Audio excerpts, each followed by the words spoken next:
just wanted to sort of think about these ideas for you and just give you an idea.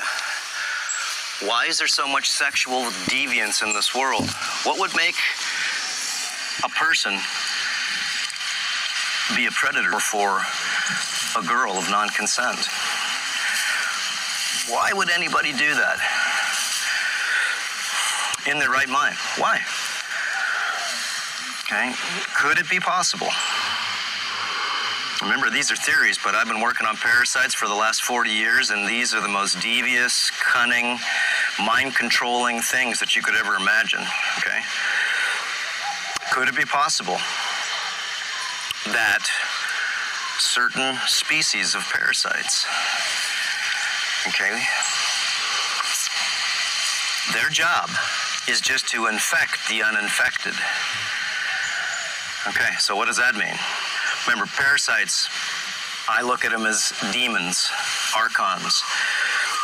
No matter what religion you are, no matter what faith you are, no matter what skin color you are, you know about demons. And to know about demons, of course, is to hear about it maybe in the Bible, to hear about it or read about it. You know exactly what the devil looks like, right? You can draw a picture of it, or you at least can tell which one it is that you've been shown. And you can tell what an angel is, too, because you've been shown, even though you haven't seen either of them. But the real demons, and watch our other videos, parasites and degeneration, is there a connection? Parasites and toxicity, is there a connection? Just so you can get a better understanding on the parasite tab.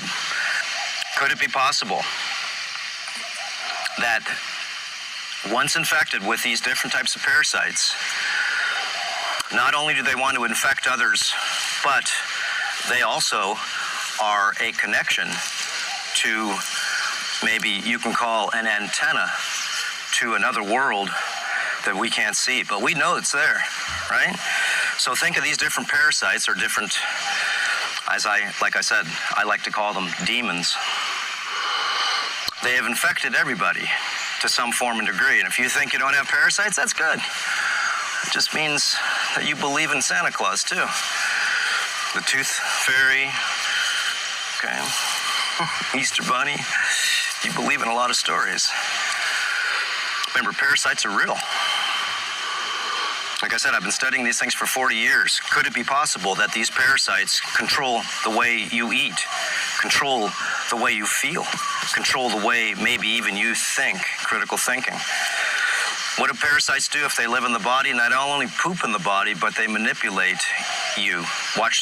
Or actually read a book called Parasite Rex, just to go ahead and catch up a little bit on how little tiny creatures can go ahead and control other infected hosts, big or small.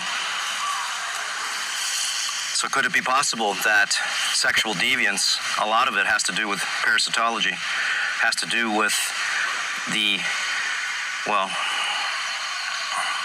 trying to find an infected host? Why would an adult prey upon a child?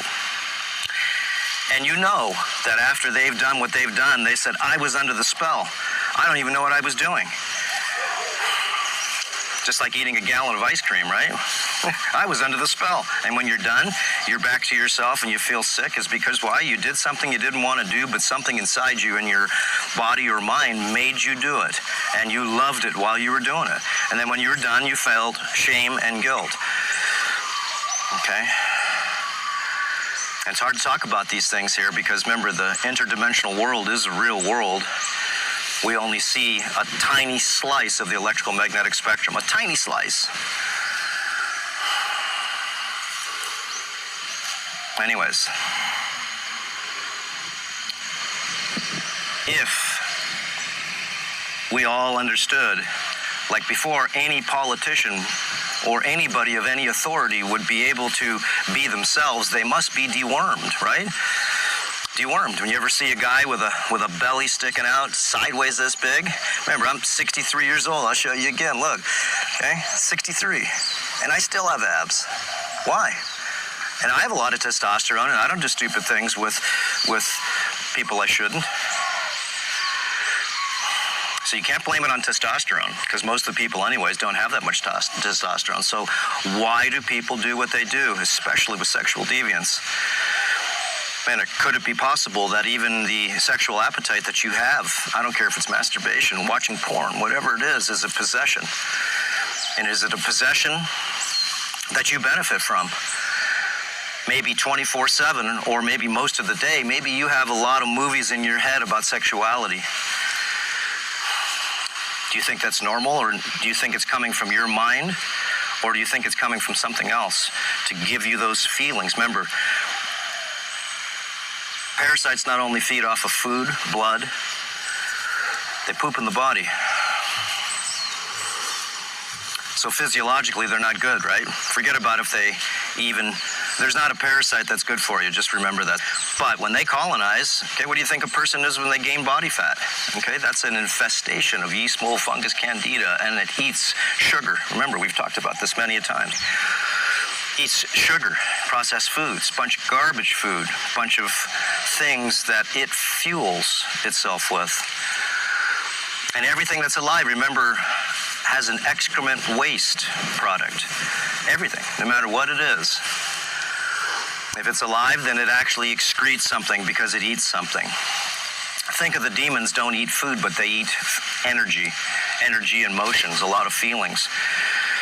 So why would a person that would be parasitically infected do the things that they know they shouldn't do?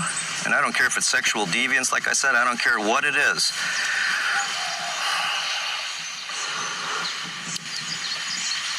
Have you ever been wormed lately? Just think about that.